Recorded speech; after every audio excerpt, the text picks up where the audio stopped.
नमस्कार दोस्तों, कैसे हो आप सभी। दोस्तों अब बात करने वाले हैं एंजाइम के आगे के बारे में। अपन ने पार्ट 1 में पढ़ा था कि एंजाइम जो होते हैं उसके बारे में, एंजाइम से रिलेटेड इन्फॉर्मेशंस, इंपॉर्टेंट ये जो होते हैं क्वेश्चंस। इसके अलावा अपन ने पढ़ा एंजाइम की प्रकृति किस प्रकार से होती है। इसका मतलब एंजाइम जो होते हैं प्रोटीन से फॉर्म होते हैं। कुछ एंजाइम ऐसे भी हैं हालांकि जिनमें प्रोटीन के अलावा कुछ अप्रोटीनीय भाग भी पाया जाता है। आज अपन बात करने वाले हैं एंजाइम की क्रियाविधि, और एक नेक्स्ट टॉपिक है अपना एंजाइम का वर्गीकरण, क्लासिफिकेशन ऑफ एंजाइम। इन दो टॉपिकों के बारे में अपन बात करने वाले। चलो अपन पार्ट 2 स्टार्ट करते हैं आज। सबसे पहले फर्स्ट अपना टॉपिक है एंजाइम की क्रियाविधि। एंजाइम किस प्रकार से क्रिया करते हैं, इसके दो सिद्धांत मेन है। मेनली जो होते हैं आपके दो सिद्धांत जो होते हैं वो सबसे ज़्यादा इसमें इंपॉर्टेंट है, जिनसे बहुत बार क्वेश्चन पूछा गया है। चलो देखते हैं। फर्स्ट क्वेश्चन आता है, बहुत ज़्यादा इंपॉर्टेंट है आपका, सबसे ज़्यादा क्वेश्चन इसी सिद्धांत से पूछे जाते हैं। ताला चाबी सिद्धांत, लॉक एंड की थ्योरी, इसको बोला जाता है लॉक एंड की थ्योरी बोला जाता है। ये जो थ्योरी दी थी वो दी थी एमएल फिशर नाम के साइंटिस्ट ने। किसने दिया था दोस्तों? एमएल फिशर नाम के साइंटिस्ट ने इस थ्योरी को दिया था। चलो अपन बात करने वाले हैं इसके बारे में आगे, देखते हैं। देखो, जिस प्रकार से आपने देखा है कि नॉर्मली अपने घर पे एक स्पेसिफिक लॉक होता है, और उस स्पेसिफिक लॉक के लिए एक स्पेसिफिक की होती है। मतलब एक लॉक है जिसके अंदर उसी की चाबी लगती है। इसके अलावा आपके पास चाहे आप 1000 या 100 आप जो भी हैं की रखते हो, लेकिन वो जो लॉक है वो सिर्फ एक चाबी से ही खुलेगा। उसी का सिद्धांत यहाँ अप्लाई होता है कि यहाँ पर क्या होता है, आपका जो एंजाइम जो होता है, ये आपका जो एंजाइम है, ये आपका जो है क्रियाकारक जो होता है, अभिकारक जो होता है, ठीक है, जो सबस्ट्रैक्ट है, इसी के साथ एक्टिविटी करेगा। तो एक स्पेसिफिक एंजाइम एक स्पेसिफिक सबस्ट्रैक्ट के साथ में एक्टिविटी करता है और आगे जाके प्रोडक्ट फॉर्म करता है। देखते हैं देखो दोस्तों कैसे करता है। जैसे इस प्रकार से देखिए, एंजाइम की जो स्ट्रक्चर है, ये जो बाइंडिंग स्ट्रक्चर वो इस प्रकार से फॉर्म हुई है। बाइंडिंग स्ट्रक्चर ये इंटरनल पोर्शन वाली ये हो गई बाइंडिंग स्ट्रक्चर, और जो आपका सबस्ट्रैक्ट है, सबस्ट्रैक्ट वाली जो स्ट्रक्चर है वो ऐसे है। ऐसे में ये क्या हो जाएगी, यहाँ से बाइंड हो जाएगी, और आपका एंजाइम इन दोनों स्ट्रक्चर के कंबाइंड होने से बनेगा एंजाइम सबस्ट्रैक्ट कॉम्प्लेक्स से एंजाइम क्रियाकारक संकुल बनेगा।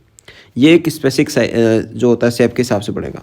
मान लीजिए सपोज दैट यहाँ पर अगर अपन इस बात को अगर ऐसे समझे कि यहाँ पर आपके क्रियाकारक का अगर डायग्राम ऐसा है, मान लीजिए क्रियाकारक की जो है स्ट्रक्चर इस प्रकार की, और आपका जो एंजाइम जो है वो इस प्रकार का है, इस प्रकार का जो होता है जो शेप रखता है, तो क्या ये यहाँ पर इसका अटैच होना पॉसिबल है? नहीं दोस्तों, क्योंकि अपन ने बोला कि एक स्पेसिफिक जो होती है लॉक एंड की थ्योरी जो होती है उसके हिसाब से ये फंक्शन करते हैं। अब आगे देखते हैं यहाँ से कॉम्प्लेक्स बनने के बाद में क्या होता है। एंजाइम जो आता है आपको पता है ये बेटा नॉन चेंजेस होता है, इसलिए ये क्या हो जाएगा, अलग हो जाएगा, और उसके साथ में क्या करेगा, यहाँ पर प्रोडक्ट फॉर्म कर देगा। यहाँ जो क्रियाकारक था उससे क्या बना देगा, इसने प्रोडक्ट बना दिया। तो आप नॉर्मली ये समझ सकते हैं कि जब भी क्या होता है, एक विशेष एंजाइम जो होता है वो यूज होता है एक विशेष क्रियाकारक के लिए। ये तो कहलाता है आपका जो है ताला चाबी सिद्धांत, जो एमएल फिशर ने दिया था। अब इसके बारे में थोड़ा सा डिस्कस और पढ़ते हैं। इसके अनुसार एंजाइम क्रियाधार पर मतलब जो एंजाइम होते हैं वो क्रियाकारकों पर ताला चाबी सिद्धांत के अनुसार काम करते हैं। मतलब की एंड लॉक थ्योरी के हिसाब से ही काम करेंगे। इस मीन्स कह सकते हैं विशिष्ट एंजाइम के लिए, विशिष्ट क्रियाकारक के लिए विशिष्ट एंजाइम की रिक्वायरमेंट होती है। नाउ चलो आगे देखते हैं इसके बारे में। इसके अनुसार सक्रिय स्थल विशिष्ट होता है। सक्रिय स्थल मतलब जहाँ पर वो अटैच होता है। जैसे मान लीजिए एंजाइम की अपने पढ़ी थी शेप, ये वाला पोर्शन हो सक्रिय स्थल कहलाता है। तो सक्रिय स्थल पर विशिष्ट होता है जिस पर विशिष्ट क्रियाधार ही क्रिया कर पाता है। मतलब एंजाइम के पास में जैसी शेप होगी, यहाँ पर अपन बोल सकते हैं कि एंजाइम की जिस प्रकार की शेप होती है, जैसे मान लो एंजाइम इस प्रकार का, तो यहाँ पर जो अटैच होने वाला है वो इस प्रकार का आएगा। मान लीजिए सपोज दैट अगर यहाँ पर अपन बात करें कि जो आपका एंजाइम है वो इस कैटेगरी का आ रहा है, तो इस कैटेगरी का आ रहा है, तो यहाँ पे क्या होगा, जो क्रियाकारक होगा वो इस कैटेगरी का आएगा। तो जिस प्रकार से एंजाइम की आकृति होती है उसी प्रकार से क्रियाकारक भी होता है। ठीक है, चलो अब आगे पढ़ते हैं इसके बाद। इसलिए इसे सक्रिय स्थल का दृढ़ प्रतिमान, दृढ़ मतलब हार्ड, मतलब जैसी शेप वैसा ही, रिगिड मॉडल एक्टिव साइट भी कहा जाता है इसको। ठीक है, ताला चाबी सिद्धांत को क्या कहा जाता है, रिगिड मॉडल एक्टिव साइट भी बोला जाता है। नाउ आगे देखते हैं। सेकंड आपका आता है अनुरूप प्रेरण सिद्धांत। अनुरूप मतलब के अनुसार, अनुरूप रूप के हिसाब से। इसका मतलब क्या हुआ, जिस प्रकार का आपका जो क्रियाकारक का विकर्मक होता है उसके हिसाब से एंजाइम अपनी आकृति चेंज करता रहता है। जैसे आप इस चीज़ में नोटिस करेंगे यहाँ डायग्राम में कि इसकी एंजाइम की आकृति शेप इस प्रकार से, लेकिन जैसे ही ये क्रियाकारक का विकारक में के साथ में अटैच होता है ये अपनी आकृति जो होती है, शेप जो होती है, इसे चेंज कर देता है। ये राउंड स्ट्रक्चर में आ गया, ये 4 स्क्वायर शेप में था यहाँ, और यहाँ केस में आ गया राउंड स्ट्रक्चर के अंदर आ गया। तो इसका मतलब क्या हुआ कि ये जो होते हैं प्रेरित आसंजन सिद्धांत, प्रेरित आसंजन सिद्धांत मतलब प्रेरित होते हैं किसके द्वारा, जो आपका क्रियाकारक होता है, क्रियाकारक के अकॉर्डिंग क्या करते हैं, अपनी शेप चेंज कर देते हैं। तो ऐसे वाला सिद्धांत जो होता है वो कहलाता है आपका प्रेरित आसंजन सिद्धांत। चलो देखते हैं इसके बारे में। ठीक है, ये जो वर्ड दिया था, ये जो है प्रतिपादन जो किया था कोस्टलैंड ने किया था, ये बताना भूल गया आपको कि ये थ्योरी जो दी थी किसने दी थी, कोस्टलैंड ने दी थी। चलो नेक्स्ट पढ़ते हैं इसके बाद में। इसके अनुसार क्या दे रखा है, इसके अनुसार सक्रिय स्थल विशिष्ट नहीं होता, मतलब जो एक्टिव साइट जो होती है, मतलब ये जो एंजाइम वाली ऐसी जो डिजाइन बनाते हैं अपन, ये वाला जो पोर्शन है, ये वाला एंजाइम, ये क्या होता है, विशिष्ट नहीं होता, स्पेशल नहीं है, ये चेंज होता रहता है। यह क्रियाधार के अनुसार बदलता रहता है। मतलब जैसे क्रियाधार आया, मान लीजिए क्रियाधार ऐसी स्ट्रक्चर का आया है तो ये क्या हो जाएगा, ये यहाँ पर अपनी शेप इस प्रकार से फॉर्म कर लेगा। किस प्रकार से फॉर्म कर लेगा अपनी शेप को, इस प्रकार से। इस मीन्स आप कह सकते हैं कि इसकी जो शेप हो जाएगी वो कैसे हो जाएगी, ऐसे करके, और ऐसे शेप हो जाएगी इसकी,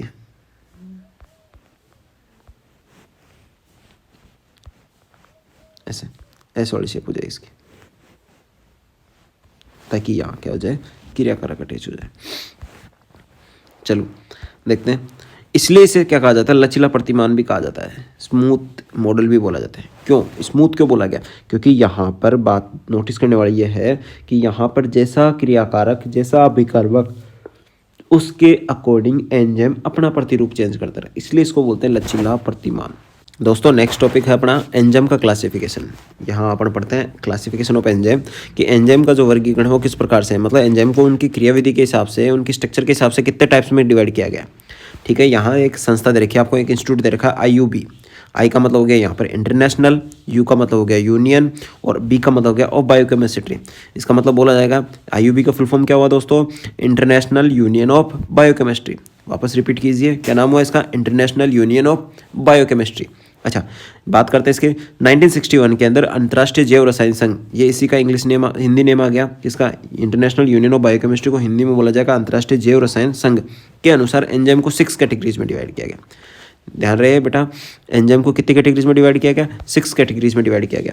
चलो अपन 6 कैटेगरीज के बारे में स्टडी करते हैं, कौन कौन सी 6 कैटेगरीज आती है। सबसे फर्स्ट आती है हाइड्रोलेजेज। दोस्तों हाइड्रो वर्ड आता है वाटर के लिए, आपने पढ़ा होगा, मैंने पहले ही बताया होगा। हाइड्रो मतलब होता है वाटर, और वाटर मतलब इट्स मीन्स हो गया आपका H2। कोई भी ऐसी केमिकल प्रोसेस जिनके अंदर को प्रोडक्ट के रूप में वाटर को रिलीज किया जाता है, वाटर को रिलीज किया जाता है, वो क्या कहलाते हैं, हाइड्रोलाइजेज प्रोसेस होती है, हाइड्रोलाइजेज एंजाइम यूज होते हैं उनके अंदर। चलो करते हैं इसके अंदर डिस्कशन। क्या दे रखा है, हाइड्रोलाइजेज एंजाइम, ऐसे एंजाइम जो जल अपघटनीय क्रियाओं में भाग लेते हैं, जल अपघटनी जिनके अंदर वाटर मॉलिक्यूल्स को रिलीज किया जाता है, जैसे एमाइलेज हैं, लाइपेजेज हैं, एस्ट्रेजेज हैं, ये ऐसे एंजाइम जो आते हैं वो किस कैटेगरी में आते हैं, हाइड्रोलाइजेज एंजाइम की कैटेगरी में आते हैं। अच्छा, यहाँ से अपन बात करें, इसको थोड़ा सा नोटिस करते हैं कि जो एमाइलेजेज जो एंजाइम होते हैं, एमाइलेज जो होता है बेटा, ये पाया जाता है अपने लार में, टाइलिन और एमाइलेज, ये सिक्रेशन करता, ये सॉरी डाइजेशन करता है किसका, स्टार्च का। अच्छा चलो आपको एक इंपॉर्टेंट क्वेश्चन बताते हैं। स्टार्च जो होती है, स्टार्च जो होती है अपने 2 कैटेगरीज में या 2 पोर्शन पे अपने बॉडी के अंदर डाइजेस्ट होती है। एक होती है आपके मुख गुहा के अंदर, जिस जो होती है 30%, लार के द्वारा रिलीज होने वाला एमाइलेज 30% स्टार्च को या कार्बोहाइड्रेट को डाइजेस्ट कर देता है। रिमेनिंग जो 70% जो 70% जो आपका स्टार्च है या कार्बोहाइड्रेट, वो होता है अपना डाइजेस्ट होता है स्मॉल इंटेस्टाइन में, छोटी आंत के अंदर जाके, छोटी आंत के जेजुनम पार्ट के अंदर होता है ऐसा। ठीक है, तो यहाँ से अपने को एमाइलेज के बारे में पता चला। इसके बाद में आता है लाइपेजेज जो एंजाइम होता है वो क्या करता है, लाइपेज के लिए मतलब फैट के लिए काम में आता है, और एस्ट्रेजेज जो एंजाइम आता है वो किसके लिए आता है, एस्टर के लिए काम में आता है। ठीक है, नेक्स्ट आगे देखते हैं। सेकंड कैटेगरी कौन सी है, सेकंड कैटेगरी देख रखी है आपको, लाइसेज। कौन सा दे रखा है, लाइसेज, जिसको लाइपेज भी बोला जाता है। क्या बोलते हैं? लाइपेज। लाइपेज मेनली फैट के लिए होता है। मेनली ये काम किस पे करता है? फैट के लिए काम करता है। आपने भी पढ़ा होगा ह्यूमन डाइजेस्टिव सिस्टम के अंदर अग्नाशय जो ग्लैंड होती है वो क्या करती है? लाइपेज का सिक्रेशन करती है। ये जल की अनुपस्थिति में बड़े अणुओं को छोटे अणुओं में तोड़ता है। इंपॉर्टेंट बात, जल की अनुपस्थिति मतलब यहाँ पर जल एब्सेंट होता है। दूसरा, बड़े अणुओं को, बिग पार्टिकल्स, बिग मॉलिक्यूल्स जो होते हैं उनको क्या करते हैं? स्मॉल मॉलिक्यूल्स में, स्मॉल पार्टिकल्स में इसको ब्रेक डाउन किया जाता है, तोड़ा जाता है। एक एग्जांपल दे रखा है यहाँ पे, जैसे आपने जो होता है 11th एग्रीकल्चर और 11th बायो में पढ़ा होगा कि ग्लाइकोलाइसिस पाथ आता। उस ग्लाइकोलाइसिस पाथ के अंदर ग्लूकोज से जो होता है वो एटीपी के बाद में क्या बनता है? एटीपी के बाद में यहाँ से क्या होता है? फ्रक्टोज 1,6 डाइफॉस्फेट बनता है। क्या बनता है दोस्तों? फ्रक्टोज 1,6 डाइफॉस्फेट, जिसके अंदर याद रहे 6 कार्बन होते हैं, क्योंकि फ्रक्टोज आता है, फ्रक्टोज मतलब 6 कार्बन, ग्लूकोज और फ्रक्टोज 6 कार्बन कंटेंट करते हैं, ठीक है। तो यहाँ 6 कार्बन हो, लेकिन इनसे बनने वाले जो 2 प्रोडक्ट होते हैं, एक होता है PGL और एक होता है DHAP, ठीक है। ये दोनों जो होते हैं 3 कार्बन कंटेंट करते हैं, मतलब इनके पास 3 कार्बन आता है। इसका मतलब 2 चीज़ों में तोड़ने वाले 6 कार्बन को 2 पार्ट्स में डिवाइड करने वाले एंजाइम कहलाते हैं आपके लाइपेज। क्या कहलाते हैं बेटा? लाइपेज। इस प्रकार से अपन ने इसके बारे में स्टडी की। नेक्स्ट अब देखते हैं थर्ड जो एंजाइम आता है कौन सा आता है, करते हैं स्टार्ट इसके बारे में। चलो देखते हैं ट्रांसफेरेज। कौन से एंजाइम की बात करेंगे अपन? ट्रांसफेरेज। देखो ट्रांसफेरेज क्या होते हैं? ट्रांसफेरेज एंजाइम कैसे एंजाइम है? ट्रांसफेरेज ऐसे एंजाइम जो क्रियाकारक में क्रियात्मक समूह का इस्तेमाल करते हैं। क्रियाकारक जो होते हैं, मान लीजिए 2 ग्रुप है, A और B, 2 क्रियाकारक हो गए और प्रोडक्ट बनने वाला है इनमें C और D। मान लीजिए इसके पास CHO समूह है और इसके पास COOH समूह है। क्या समूह है इसके पास? कौन सा ग्रुप है? COOH। तो 2 क्रियात्मक समूह हो गए अपने पास में, CHO और COOH। एक एल्डिहाइड हो गया और एक आपका एसिटिक एसिड वाला हो गया, ठीक है। अब ये क्या करेंगे, जो है कार्बोक्सिल समूह और क्या करेंगे? एल्डिहाइड समूह को क्या करेंगे? ट्रांसफर करेंगे। ये जो है इस पर ट्रांसफर कर देगा और ये जो है अपना समूह ग्रुप इस पर ट्रांसफर कर देगा। ऐसे वाला एंजाइम जो होते हैं क्या कहलाते हैं? ट्रांसफेरेज एंजाइम कहलाते हैं, ठीक है। नेक्स्ट एग्जाम्पल दे रखा है इसका काइनेजेज। कौन सा एग्जाम्पल दे रखा है इसका? काइनेजेज एंजाइम ऐसा होता है जो ट्रांसफेरेज का काम करता है। अपन ने 3 एंजाइमों की कैटेगरी के बारे में बात कर ली। अब आता है 4th एंजाइम, देखिए आइसोमरेज। कौन सा एंजाइम होता है? आइसोमरेज। ये आपने पढ़ा होगा केमिस्ट्री के अंदर, समावयवीकरण जो होता है, प्रकाशिक समावयवीकरण ऐसे कुछ आता है। तो अपन बात करते हैं आइसोमरेज। आइसोमरेज मतलब इनका जो होता है क्रियात्मक समूह सेम होता है, सुन रहे हैं, सॉरी, इनका जो केमिकल फॉर्मूला होता है वो सेम आता है, बाकी इनकी स्ट्रक्चर चेंज होती है। देखो देख रखा ऐसे एंजाइम समावयवीकरण क्रिया में भाग लेते हैं, जैसे ग्लूकोज और फ्रक्टोज। आपने नोटिस किया हो तो देखा होगा, ग्लूकोज का जो फॉर्मूला आता है C6H12 है और O6 आता है। ऐसे ही फ्रक्टोज का जो फॉर्मूला आता है वो C6H12 है और O6 आता है। फिर इनमें डिफरेंस क्या होता है? यहाँ पर इसमें जो होता है अलग ग्रुप होता है और एक इसमें अलग क्रियात्मक ग्रुप होता है। तो ये क्या करते हैं? आपस में एक दूसरे का समवायवी होते हैं, मतलब थोड़ा सा अगर स्ट्रक्चर चेंज कर दी, ठीक है, और क्या हो गया आपका ग्लूकोज से फ्रक्टोज बन गया। अगर फ्रक्टोज की स्ट्रक्चर चेंज की तो क्या बन गया? फ्रक्टोज से ग्लूकोज बन गया। तो एक दूसरे के आइसोमर होते हैं।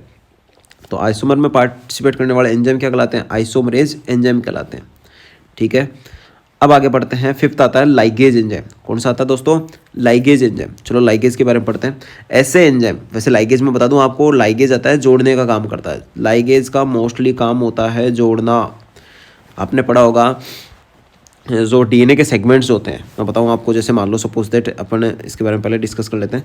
मान लो जैसे एक डीएनए, ये डीएनए की मैंने स्ट्रक्चर बनाई, इतना था, इसमें क्या कर दिया मैंने, ये स्ट्रक्चर बना दी। ये डीएनए के कुछ टेम्पलेट्स हैं, फ्रेगमेंट्स हैं, ठीक है, डीएनए के कुछ टुकड़े।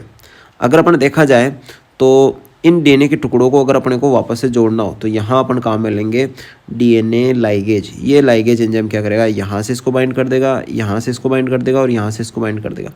फिर अगर कंप्लीटली इसको देखा जाएगा तो क्या हो जाएगा? अब आपका जो डीएनए है कंप्लीटली क्या हो जाएगा? फॉर्म हो जाएगा। आपका डीएनए इस प्रकार से पूरा टोटल क्या हो जाएगा? ऐड हो जाएगा।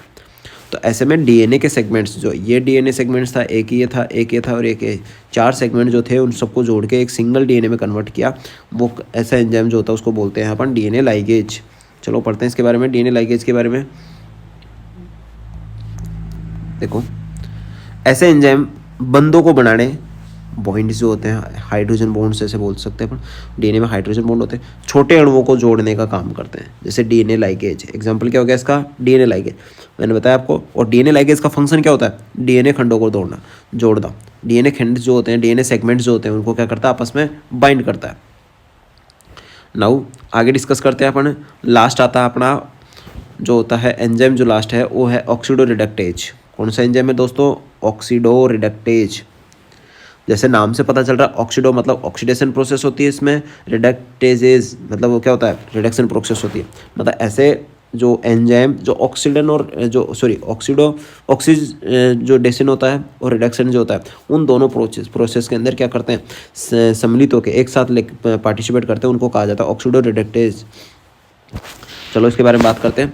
यह एंजाइम ऑक्सीकारी, जिनमें ऑक्सीकरण होता है, अपचयनी जिनका अपचयन होता है, जैविक में इलेक्ट्रॉन या हाइड्रोजन या इन दोनों को एक अभिकर्मक से दूसरे अभिकर्मक में स्थानांतरण करते हैं। एक अभिकर्मक से दूसरे अभिकर्मक क्या करेंगे, स्थानांतरण करेंगे। जैसे समझते हैं, मान लो अपने पास में अभिकर्मक हो गया ए और बी, और इनसे प्रोडक्ट हो रहा है अपना फॉर्म सी और डी। यहाँ एक अभिकर्मक तो हो गया ए, एक अभिकर्मक हो गया अपने पास बी। मान लीजिए इसके पास में हाइड्रोजन आयन है, क्या है इसके पास, हाइड्रोजन आयन, और इसके पास में क्या है, नेगेटिव आयन है। ठीक है, इसके पास पॉजिटिव आयन और इसके पास नेगेटिव आयन, मतलब इसके पास इलेक्ट्रॉन है, अपन इससे बोल सकते हैं इलेक्ट्रॉन है इसके पास। ये क्या करेंगे, ये दोनों जो आपके रेडियल है, मूलक जो है, ये जो दोनों वो क्या करेंगे, ये अपने इलेक्ट्रॉन इसको ट्रांसफर कर देगा, ये अपना हाइड्रोजन आयन इसको ट्रांसफर कर देगा, उससे फॉर्म होने वाला प्रोडक्ट क्या बन जाएंगे, इससे CO D हो जाएंगे। इस प्रकार की केमिकल रिएक्शन में पार्टिसिपेट करने वाले जो एंजाइम होते हैं उनको बोला जाता है ऑक्सीडो रिडक्टेज। कौन से एंजाइम बोले जाते हैं दोस्तों, ऑक्सीडो रिडक्टेज एंजाइम बोले जाते हैं। तो यहाँ से अपना क्लियर हुआ ऑक्सीडो रिडक्टेज क्या काम करता है। एंजाइम क्या करते हैं, दो क्रियाकारक जो होते हैं उन दोनों क्रियाकारकों में हाइड्रोजन या इलेक्ट्रॉन, हाइड्रोजन पॉजिटिव वाला हो गया, इलेक्ट्रॉन नेगेटिव वाला, तो पॉजिटिव और नेगेटिव चार्जेस को क्या करते रहते हैं, एक दूसरे पे ट्रांसफर करते रहते हैं। अब लास्ट बचता है अपना कुछ इंपॉर्टेंट क्वेश्चंस जो अपने एंजाइम से रिलेटेड है, बात करते हैं। क्या आप जानते हैं, ऐसे टॉपिक से स्टार्ट करते हैं। कुछ धातुओं की उपस्थिति में, याद रखें कुछ मेटल्स की उपस्थिति में एंजाइम की क्रिया तेज हो जाती है। एंजाइम की एक्टिविटी कैसे हो जाती है बेटा, फास्ट हो जाती है। जैसे आपका मैग्नीशियम है और मैग्नीज, दो ऐसी मेटल है जो क्या करती है, एंजाइम की एक्टिविटी को फास्ट कर देती है। जैसे मान लीजिए ये जो है ये क्रियाकारक है और ये कन्वर्ट होने वाला है प्रोडक्ट में ए और बी में, किस में कन्वर्ट करने वाला है, FB के अंदर। तो ये जो केमिकल प्रोसेस है उसको फास्ट करवाने का फंक्शन किसका रहेगा यहाँ पर, मैग्नीशियम और मैग्नीज का। तो कुछ मेटल्स क्या करती है, जो क्रियाकारक होते हैं, बायोकैटलिस्ट बोल सकते हो, उनकी एक्टिविटी को फास्ट कर देती है। नाउ आगे पढ़ते हैं। अब देखा है कुछ मेटल्स और भी दे रखी है, सीसा और कॉपर जो भारी धातुएं होती हैं। भारी धातु कौन सी, ध्यान रहे, लेड और कॉपर। लेड को आप Pb बोलते हैं, सीसा बोलते हैं, और कॉपर जो होती है CO से रिप्रेजेंट की जाती है। ये भारी धातुएं जो होती है एंजाइम की दर को क्या कर देती है, कम कर देती है। नोटिस करना, इसमें ये जो होती है कोई केमिकल प्रोसेस हो रही है उसकी प्रोसेस को थोड़ा सा स्लो कर देगी। फास्ट करने वाली कौन सी मेटल्स होती है, मैग्नीज और मैग्नीशियम। कम करने वाली कौन सी होती है, लेड और कॉपर। दो मेटल ऐसी है जो क्या करती है, केमिकल प्रोसेस की स्पीड को कम कर देती है। क्लियर है दैट। नाउ आगे डिस्कस करते हैं अपन। देखा है माइटोकॉन्ड्रिया में पाए जाने वाले एंजाइम, माइटोकॉन्ड्रिया। अच्छा, माइटोकॉन्ड्रिया से याद आया, आपने पढ़ा है माइटोकॉन्ड्रिया जो होता है बेटा वो क्या काम करता है, वो अपना रेस्पिरेशन के अंदर हेल्प करता है। रेस्पिरेटरी पिगमेंट है जिसके फलस्वरूप क्या होता है, अपनी बॉडी के अंदर ATP फॉर्म होती है सेल्स में। ठीक है, क्रेब्स चक्कर के द्वारा ATP फॉर्म होती है, और ये ATP भी क्या करती है, अपने बॉडी को चलाने के लिए एनर्जी देती है। अब बात करते हैं माइटोकॉन्ड्रिया में पाए जाने वाला एक एंजाइम होता है साइटोक्रोम ऑक्सीडेज। अब मैंने एंजाइम क्यों कहा इसको, क्योंकि ऑक्सीडेज है। यहाँ पर ऑक्सीडेज इसलिए कहा क्योंकि जब भी किसी जो कंपाउंड होता है उसके पीछे अगर एज वर्ड जुड़ा होता है, इसका मतलब होता है एंजाइम। तो माइटोकॉन्ड्रिया में पाए जाने वाला जो साइटोक्रोम ऑक्सीडेज एंजाइम जो होता है उसका संदमन करना, संदमन मतलब होता है रोकना उसकी प्रोसेस को, साइनाइड करता है। कौन करता है दोस्तों, साइनाइड वैसे जो होता है, आपको मिथाइलाइसोसाइनाइड के बारे में पढ़ा होगा आपने, भोपाल गैस त्रासदी के बारे में। साइनाइड एक प्रकार से पॉइजनस नेचर रखता है। तो साइनाइड क्या करता है, साइटोक्रोम ऑक्सीडेज जो एंजाइम होता है उसकी क्रिया को स्टॉप कर लेता है। ऐसे में माइटोकॉन्ड्रिया जो होता है आपका ATP फॉर्म नहीं कर पाएगा। हो सकता है इस ATP की डिफिशियंसी के अंदर क्या होता है, सेल्स भी डाई होना स्टार्ट हो जाए, ऐसा होता है ना। लास्ट सेंटेंस अपना देखते हैं।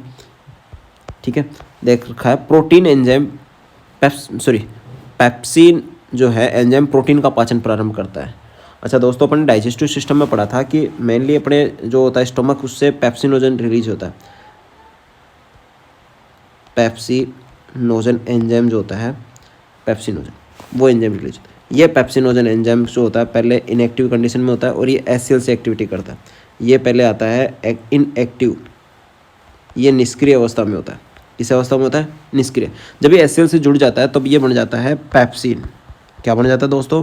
पेप्सिन। और पेप्सिन जो होता है वो आपका एक्टिव एंजाइम होता है। अब ये पेप्सिन क्या करेगा? आपका प्रोटीन का डाइजेशन करेगा। क्या करेगा ये प्रोटीन को डाइजेस्ट करता है। तो ये बोलना क्या चाह रहा है यहाँ पे? ये बोल रहा है पेप्सिन जो होता है एंजाइम, वो प्रोटीन का पाचन प्रारंभ कर देते हैं। और प्रोटीन का पाचन जो प्रारंभ करते हैं वो सुन लो, 30% प्रोटीन अपनी बॉडी के अंदर डाइजेस्ट होती है स्टोमक के अंदर, 30% होती है अपने आमाशय के अंदर। कहाँ होती है? आमाशय के अंदर 30% प्रोटीन जो होती है डाइजेस्ट होती है। रिमेनिंग जो 70% जो प्रोटीन होती है, 70% प्रोटीन डाइजेस्ट होती है अपने छोटी आंत के अंदर। छोटी आंत का जो फर्स्ट पोर्शन आता है ड्यूडेनम, उसके अंदर प्रोटीन का डाइजेशन होता है। तो दोस्तों आज अपन ने पार्ट 1 और पार्ट 2 के अंदर कंप्लीट कर लिया एंजाइम की नॉर्मल इन्फॉर्मेशंस, एंजाइम के एक्सपेंसेस। इसके अलावा अपन बात कर लेते हैं, अपन ने बात की एंजाइम की संरचना के बारे में, एंजाइम की क्रियाविधि के बारे में, और इसके अलावा एंजाइम का क्लासिफिकेशन। तो मिलते हैं नेक्स्ट वीडियो में, तब तक के लिए थैंक यू। चैनल को लाइक, शेयर और कमेंट करते रहे। धन्यवाद दोस्तों।